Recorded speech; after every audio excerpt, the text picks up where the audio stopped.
In recognition of the county's 275th anniversary this year, we've been doing a series on historical aspects of the county. We decided to do one on the county's very first courthouse from 1742.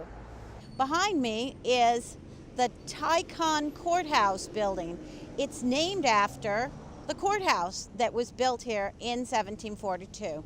The interesting architecture of the building, which is quite attractive, has unfortunately earned it the nickname of the toilet bowl building.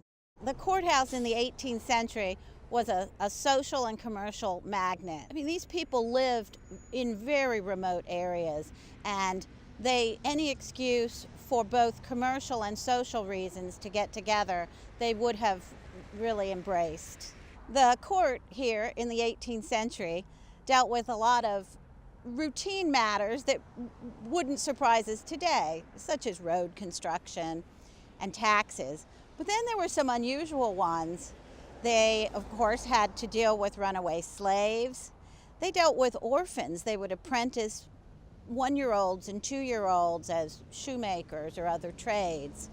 The courthouse was located here at Tyson's Corner for only about 10 years.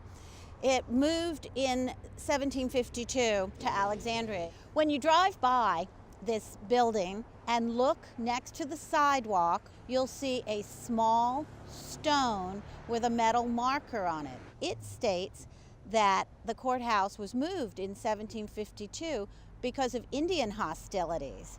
There may have been stories of Indian raids in this area in the 18th century, but we haven't found any historical backing for that. I think my favorite thing about this courthouse site is that we're in the middle of built-up big Tyson's Corner.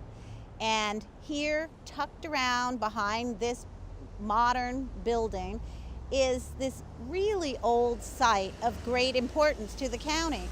It's 275 years old here, and you can drive by and miss it, and most people probably do.